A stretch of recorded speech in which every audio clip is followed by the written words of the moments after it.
Hi, I'm Peter Marr, a downhomer and longtime NHL play-by-play broadcaster. This is Downhome Hockey on Downhome Corner. It's my pleasure to introduce a couple of guys exploring the game from a downhomer's point of view. Here are your hosts, former player and coach John Paris Jr. with Steve Bujold.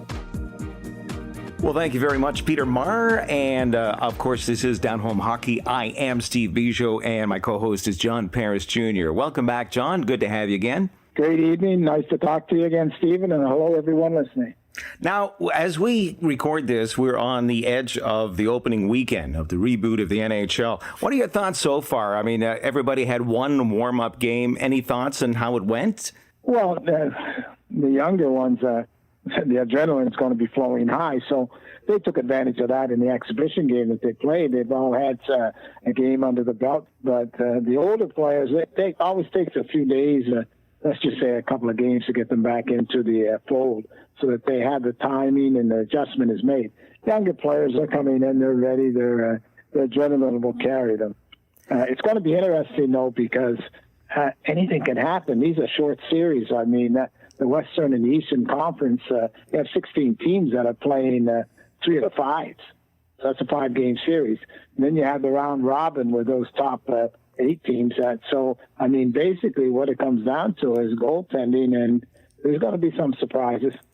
Yeah, 3 out of 5 is almost like you're into an Olympic hockey tournament situation, you know, where a hot goaltender right off the bat can all of a sudden change the whole complexity of the game, you know, the game being the standings in the playoffs type of thing. But a hot goaltender can make a big, big difference. And what a lot of people are surprised about is they're thinking, okay, goaltenders would be the most rusty of the players coming back, but that's not seeming to be the case, because I'm seeing some pretty phenomenal moves by some of these goalies so far, would you say?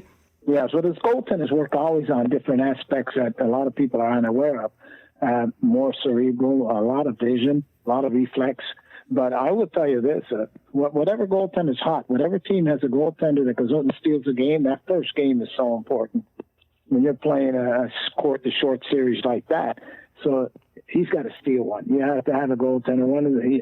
Whoever steals the game is going to put them in a good position. It's not necessarily the best team on paper that's going to win. Yeah, because one mistake, you could have a bad game in your game one, and all of a sudden the mindset of your team and your opponent is completely different, and it could be game over, literally. The pressure comes on. It's not like a 4 to 7. A 4 to 7, you have maximum of 7 games. You only have 5 games maximum. So you lose that first game, that means you're behind the 8 ball already. So it's kind of hard. The teams, the parity within the league. And what happens if that goaltender comes up with another stellar evening? You're done. You go down 2-0 and 3 out of 5, you're not coming back. That's very rare. It's really hard to predict, but do you have any gut feeling about any particular team or goaltenders that could come in hot? Well, as far as I'm concerned, in Boston, we know that for Boston Bruins, they're goaltending. Ooh, they are looking good. They got like a 2-prong approach, don't they? Well, yes, they do. But if we keep going and we look to it all, it's every team out there. Look at the kid in Philadelphia, Hart. And we keep going. You know, you check the list. You have Carey Price in Montreal, although Montreal just doesn't have enough depth. Yes. He's going to he'll get tired. They're going to just keep him. They're going to work him. They're going to keep him moving. But what happens if Fleury doesn't come through in Vegas? And then if we go to the East and we look at, and then if we keep going down the list and we look at it, we haven't even addressed the other 8 teams, the 4 teams in the West and in the East that are playing that round robin for the seed to find out who's going to be playing who and who's going to have home advantage, etc. But as far as I'm concerned, if we look at everything there, at the end of this, the best team in the National Hockey League at the moment is the Tampa Bay Lightning. The most depth. Yeah. And if they do not win the Cup, there's going to be changes in Tampa Bay. I can tell you that. If there's no changes made there's a problem. You can't lose 2 years in a row with a team like that. It's impossible. Well, it's interesting. If that happens, there'll be movement.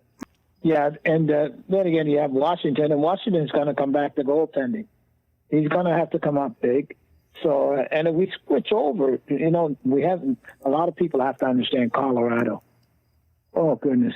If they come out and they have two solid defensemen that can play, and they have size, and then they have McKinnon up front. They have that big line up front there, and Vatanen. And so, I mean, basically, they're a powerhouse. And you look at Vegas. Fleury, like I said, if Fleury comes up big, and the Blues are always going to be around. They're big. They play heavy. They're hard to play against. They're built for the series. So basically, they're very hard to play against. So can the teams in the West, are they going to be able to handle St. Louis? The only team I see coming out of there would be Colorado. Yeah, the teams out west, a lot of really good goaltending, especially when you talk about teams like St. Louis, and good New Brunswick boy who has played, although he's not the number one guy right now. That could change. Jake Allen from Fredericton, so a down homer in there. If he gets hot, like I said, he's a streaky goaltender. So if he's on a hot streak, you can't beat him. He needs hockey maturity and age maturity. He's going to help him. Goaltenders do that. He's very talented. We saw him play as a Bantam. We saw him play as a midget in New Brunswick, junior major. Bennington just came in he arrived when St. Louis was losing, and they were in last place. And then he became hot. He just sort of took over the number one job. But now, before they had the break because of the pandemic, they both were doing very well. Jake Allen too was playing very well. So that's a nice tandem to have. But St. Louis will be hard to beat because of that. Yes, and if you get the right chemistry between the two goaltenders where they feed off each other, and it's not a competition of who's going to start, but who can make each other better and help each other and that type of thing. If you get that kind of thing going with two hot goaltenders that can feed off each other, well, I mean, that can steal a series right there, especially a 3-5.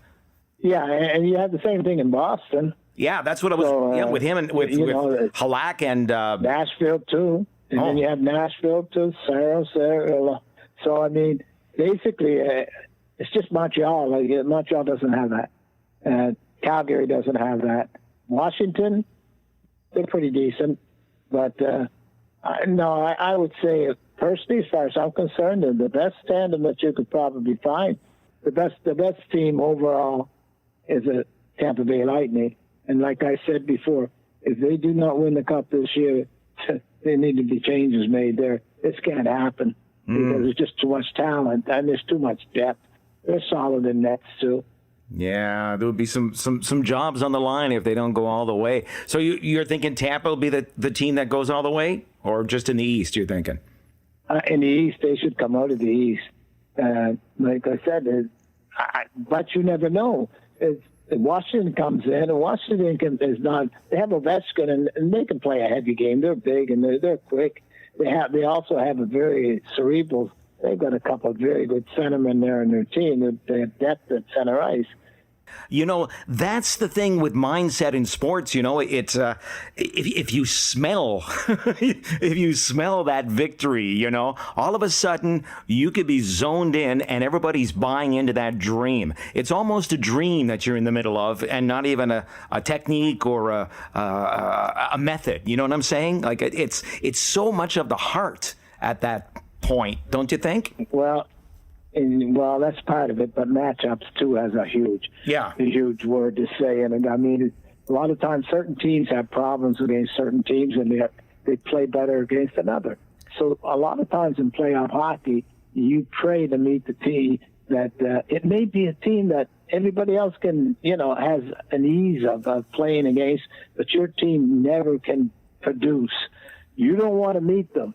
You always want to meet somebody that you're playing well against, and that gives you time. First of all, you usually get the series over a little quicker. You play with a little more ease, so you have a little more confidence at the same time. So you can turn up the pressure whenever you want. But it's happened. I mean, I've been in situations where I didn't like playing Fort Wayne. The Comets, they had and that league at that time, there was the coach of the Ottawa Senators. He coached the Senators after that, and they used to have guys dressed up like him with his big mustache. Paul McLean, And Paul McLean, yes. McLean, yeah, and McLean, they worked. And I kept telling the GM, I said, listen, we don't want to meet Peoria in the first round. We've got to finish in first place overall here. So that's why I was pushing the team to finish. We had to finish on top because I knew that would have been a dogfight. That was 7 games, and they would have been a hard fought. So Kansas City went up against the San Jose's farm team, played them, and we went in against Milwaukee, Detroit, and we beat Milwaukee in 4 straight. And Kansas City took Peoria out in 7. So we didn't have to face Peoria. Now, I'm not guaranteeing that we would have beat them. I'm not saying we would have lost, but it would have been one heck of a 7-game series. We won the cup, but it was we got the matchup at the right moment. And Milwaukee, there was no way they could stay with us. So, and we knew it. And then once you go on a roll, we won 12 in a row. So, and we dropped 1, and then but then we won, and we won that. But there was a long series. Those 4 to 7s, I mean, you have to play 4 sets of 4 to 7 series. It's rough. Yeah, it's rough mentally as well as physically, for sure. Yeah, and you meet a team that's heavy, that plays heavy, and that gives you problems. They not only wear you down, but you may defeat them, but you could come out of there injured, so tired, and you're going up against another team. You don't have time to turn around. And it's not the kids coming up from the minors that are going to help you. It's not the guy coming from the AHL or the East Coast Hockey League that you call up on a taxi squad. Those guys aren't going to make the difference.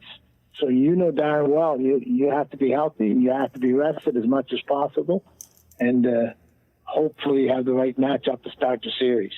Well, you don't mind meeting that nemesis at the end because then you know you're well-oiled because you don't want to meet them in the first round. Right. Well, you bring up an interesting concept, too, because like the NHL, when the playoffs start, it seems to me, maybe it's just I'm paying more attention to the NHL, but it feels like that sport has the most amount of spoilers in a first round matchup.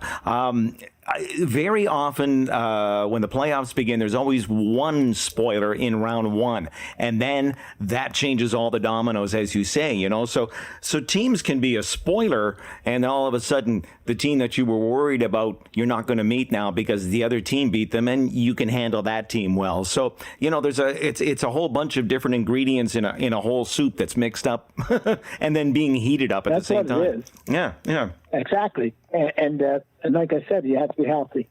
If you're not healthy, by that I mean healthy enough to be able to suit up and be able to give your effort without the adversary or the media picking up that you have 3 or 4 guys that are playing with injuries. Because every team and those 4 to 7 series, and the National Hockey League, when you go into it, and that's a grind. And don't kid yourself.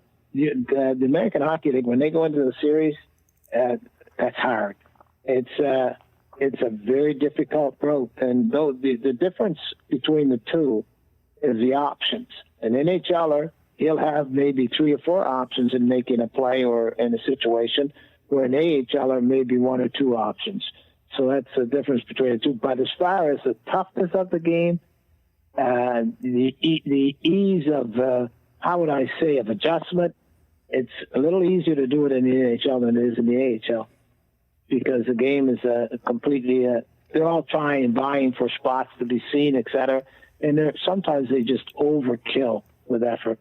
You go a little too far. Well, with injuries, now you've got the extra extent of injuries because one technically could be COVID-19. Like if an outbreak happens on a team or 1 or 2 particular players, again, that can change the complexity of it all. And then if it turns into a complete breakout in a team, that could all of a sudden change the whole. Oh, if it's a breakout on a team, then that team's not playing. That's it. Yeah. So I mean, that's it. Forget it. They're done. But the NHL bubble looks strong, comparatively speaking, especially when you look at Major League Baseball. I'm really not optimistic that things are going to go well for those guys, but I hope it changes. I hope it is going to be okay, but it looks like the level of protection isn't the same, maybe because of the amount of players or what have you, or organization. I don't know. But when I look at the NHL and I see that, it's a 2-city bubble across 2 divisions. That's pretty strong, wouldn't you say? Well, first of all, it's the Canadian cities. So we know that the virus was handled a lot better in Canada than in the U.S. So, and leadership. So basically, let's just put that aside. Yeah. Now, when we talk about baseball, and don't forget, now they're playing 156 games in 188 days. That's good.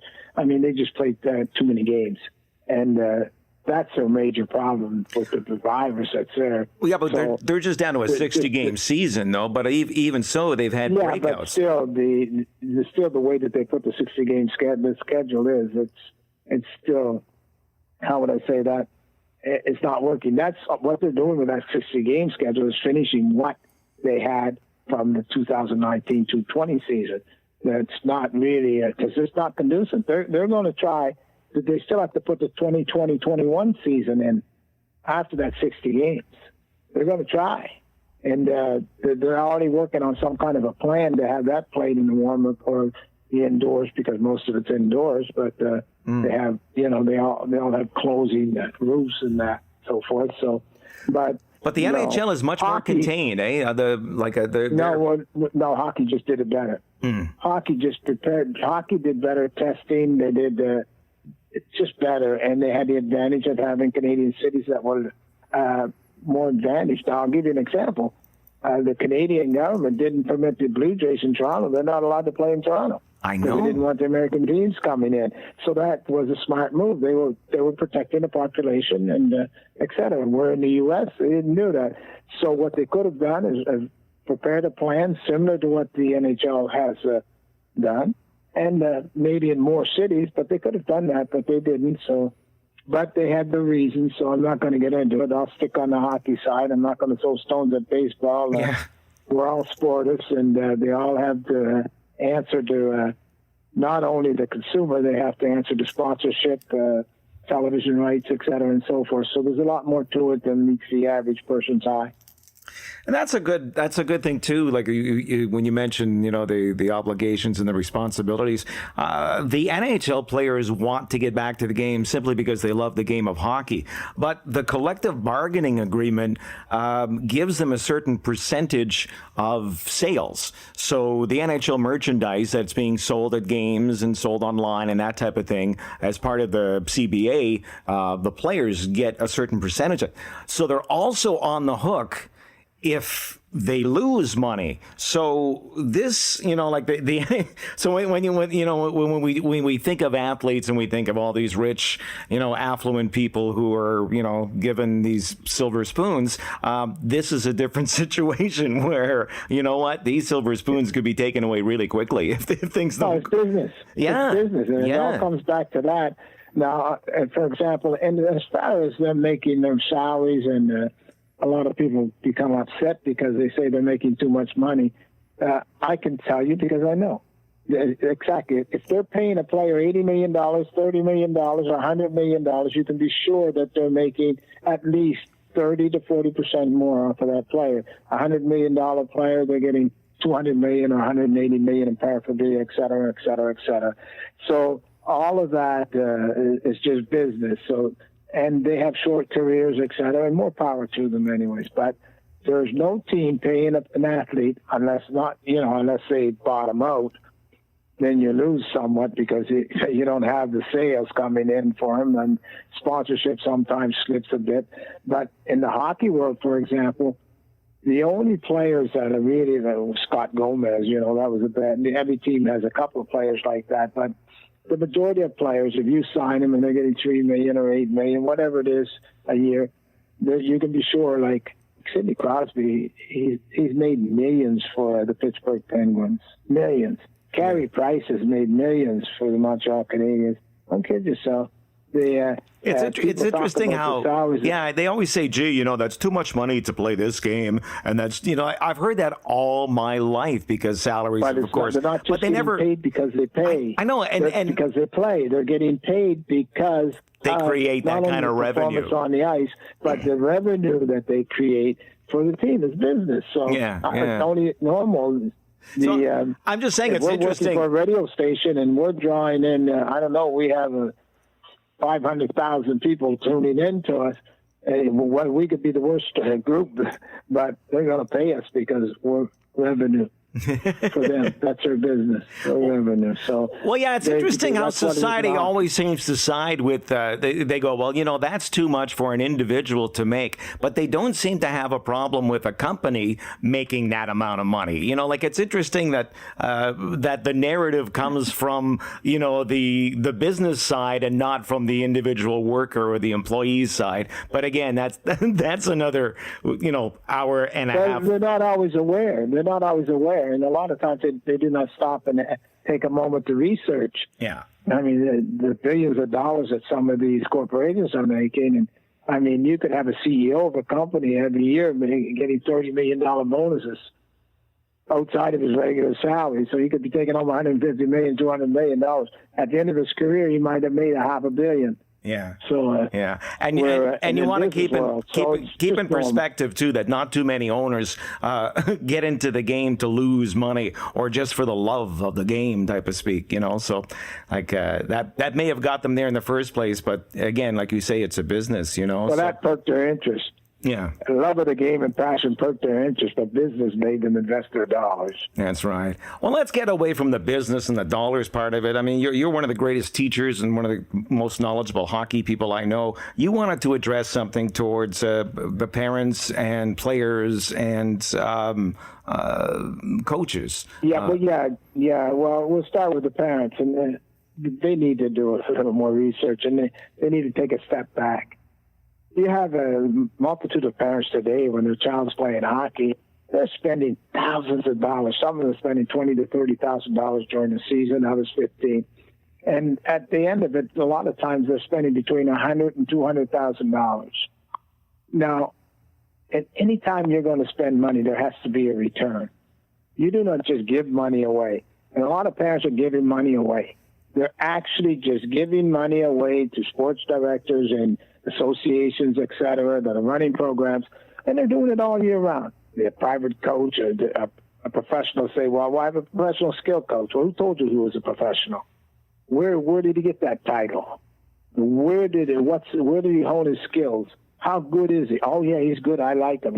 Well, have you verified others? Is he as good as an Adam Oates that's out there that's really good, or best passer ever? Those are professionals. Those are what you call professionals. Yeah. But you do not go out and spend thousands of dollars like they're doing to play on a team, to travel, and to go into hotels thinking your son's going to get a Division I contract, or he's going to play in the NHL, or he's going to do this. It's not going to happen 9 times out of 10. There are only 32 teams in NHL. The colleges, the full rides where you have full scholarships are becoming more and more rare. And then they send you to these prep schools or whatever, and you end up paying. And I have no problem. And if you think he's going to play major junior, you better be darn good too, because if he does get there, that doesn't mean he's going to be a top 6 or he might be on the bottom 3. We don't know that. And you can't judge your child simply because he's good in his hometown. Stop doing that. You have to go out and figure out there's thousands of towns out there in North America, and they all have that little Johnny be good. So you better make sure that you invest your money in a different way. And the best way of doing that is first have them do more than one sport, because I'm going to tell you right now, he will be much more apt to be better prepared, because he's going to have other tools that he can depend on that are going to make him better. So invest your money smartly. You don't go out and buy a $300,000 house thinking, well, I'm going to buy that $300,000 house, and it may be worth about $150,000. You're not going to buy that house but if you're making a lot of money, and you just want to be happy and you're not investing, you just want to have a house for yourself and to enjoy living alone with your family, that's fine if you're not doing it for investment. But in hockey, and you're investing $100,000 or $150,000 on a whim, you better do a little more than that. Put them into other sports, spend a little less money, and put academics. He can have, if you want him to go to college and play sports, every child should have the interest of attending college anyways, but what I'm trying to explain is that he could have more money coming to him with higher notes if he has good notes, put his assignments in school, and passing his SATs, than he will as a hockey player. And if he's a decent hockey player, if he has the hockey and the academics to go with it, then he's going to get the money, and then maybe your investment will come back. Otherwise, your investment is not coming back, because if he has to go in there, you have to pay for his college, or he or she has to borrow to pay back for their college afterwards. They're already behind the 8 ball, and it'll take them 20 years to get out of debt. So if you want them to be successful, there's ways and means of doing it.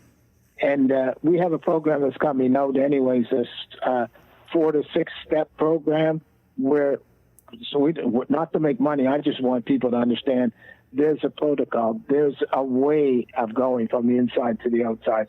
There's a way of preparing and finding out whether or not your child, how much should you invest, and in what area should you invest, who should you have as an agent, et cetera. We're going to touch all of that, and it's going to be it'll be out hopefully by the end of December or early January. But we're going to try to have people be a little more realistic and stop having other people taking advantage of you. There's a lot of predators out there. When I say predators, I mean financial predators. Yes. Hawks. Yes. And they know that mom and dad love their children. It's a love syndrome, and they play with that. Yeah. So then they'll tell them, oh, yeah, he needs to play in this elite team. He needs to be on that. There's no way that how are you going to be seen if you're playing on a team with 12 of the best players, and there's 11 of those 12 were better than you? Who do you think is going to be seen? So it's not where you play, it's how you play and how you prepare and how you understand the game. So those predators can't come in and say, well, hey, give me $3,000, we're going to play for the summer. Or another one say, well, give me $2,000. Or an agent that comes in and says, well, pay me up front, I'm going to represent your son. I'm going to counsel him. There's the your real sign. agents will come in and say, we do not take the money from him until he makes the pros. Then we get his contract. Well, that's the same thing that's always happened. You know, people are trying to sell you a dream, and they're trying to exploit your dream. They do the same thing, in people in emotions. Parents, but Stephen, parents do not like to see their daughter or their son sad. No, and they think they can buy their way out of it sometimes, don't they? You know. Well, it's not that they really want to buy their way out of it. They're just trying to calm down the situation, make their child happy. And usually to make the child happy, there's a financial cost. So, and the child really doesn't understand when he's young, because the neurons and everything, and little Billy's playing and Henry's playing and Mary's playing, and maybe they're not playing in that all year round, et cetera, and so forth. And no, the kitchen table has to come back and has to be explained to them. There's a competency factor, but there's also performance and expectations. You cannot buy it. You don't invest in something unless you have a strong thought process of success. It shouldn't be just to play hockey. It shouldn't be just for academics, because your academics scholarship is going to come from your notes. So if you want to push the notes, push them more in school, and give them the let's say the sporting side, the hockey side. They can have that as just a question of compensation. So then if they're good at it, okay. But not 12 months out of the year, not for $30,000 or $15,000, $20,000 a year. That's ridiculous. Yeah, put it in perspective. There's only 32 teams, and it's not going to happen. And the child is going to end up in debt, and the parents too. Yeah. I mean, do your homework if you're going to hire a service, or you're going to take it to another level, or invest in something. Even if you're playing on a team. Even if you're playing on a team. And there's too many parents that have this thought process, well, I'm going to send them off to I want them to get a USA scholarship. That doesn't happen, because they don't really understand that that's not something that's seen as a habit happening every day. It's not a normal situation. Those are like winning the lottery when they get them. And the majority of them go there. I can tell you, I receive phone calls continually, or texts or emails about a parent or a child calling me, a youth, female and males, telling me, well, I went to college and I had to pay 60%. They only gave me 30%. And then the next year they said I had a full, but I didn't get a full. So, or they'll say, well, my son's committed to an American college, whatever. And I'm trying to explain to them the commitment can be taken away at any time. That doesn't mean anything until he's there. until he's arrived. And what are you spending before that? Then they tell him, well, go play here, go play there. And then it costs. No, you need to invest your money smartly, and they're predators. This is what they do. They're financial predators, hawks. Not all of them, but there's too many of them out there. I mean, you get rid of one and you kick a box. There's 1,000 of these professional skill and development people coming up. And yes, because like snakes won't bite these people for professional courtesy. I've heard of these people. I get that. Well, can I give it to you in another analogy? When the person comes out and tells you, we were talking about it the other day, that somebody comes out, he doesn't know you, just knows you. Oh, but for you, I'm going to do something special. I'm going to take care of you. No, he doesn't even know. All he wants is to have that signature on there. So if somebody comes into your house and says, you know what, I find that your child has potential. I'm willing to work with him. I would like to have that opportunity. I don't want any financial gratification for that at the moment. If he makes it to the pros, except then after when we negotiate the salary as NHL or as pro salary, well, then we'll negotiate dollars and cents. But I don't need to have $2,000-$3,000 up front. No, because this is what a lot of them are doing. A lot of them are out there asking for money. And so if they have 40 clients and they're getting $2,000-$3,000, that's pretty good money, isn't it? Do the math. Yeah, for sure. So what would you say to players about all of this? Like, I mean, because they're a part of it too, and maybe, perhaps they could put things in perspective a little more and say, you know what, maybe I don't need this or I don't need that, and perhaps take some of the pressure off the parents. What advice would you have for the players? Well, the players, the players to talk to the parents, you mean, or the players themselves? Well, no, with the same issue, right? The players, first of all, know for a fact, when you're good, they find you. They find you. And the good, how would I say that? If you're not good at the beginning and they tell you, well, you could be potentially good, well, then you need to ask them. The players should be explaining to the other young players and to the parents. They should be telling them, well, they need to ask questions, well, and how am I going to become better? What areas do I have to improve on, et cetera, and so forth? How am I going to do this? Who are you going to send me to? Oh, if they tell you they're going to do it, then you already have a problem. You already have a problem. If they do not have backup people that are qualified to help that child be better, players all know it. Sidney Crosby doesn't go to just anybody. McDavid didn't go just to anybody. I mean, I know people that they went to. Crosby just didn't pick up and say, well, or his dad didn't say, well, you go with him. No, what it comes down to, the players have to explain a little more how it works, how it functions really. And if you go back in the 16 era, now most people aren't aware of that, the youths that are playing, there were no agents. We needed to have agents. Alan Eagles was back at that, but we needed to have them because it was exploitation. But that doesn't mean they're all bad, the agents. I mean, there are good ones out there. You just have to find them. But if you're patient, don't just take anybody. And the players themselves, if you're not ready mentally and you do not understand all the idiosyncrasies of playing the game, all of the little details of the game that you have to be ready to fulfill, the different roles. The child that's out there scoring, maybe the leading scorer on his Bantam team, his Peewee team. You're not going to be the leading scorer in the National Hockey League on your college team.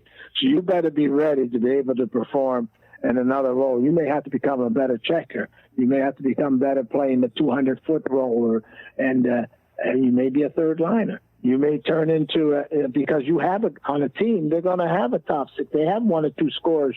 You better bring a lot of goals and a lot of offensive talent if you want to take one of those spots. And they're not going to give it up to you that easily.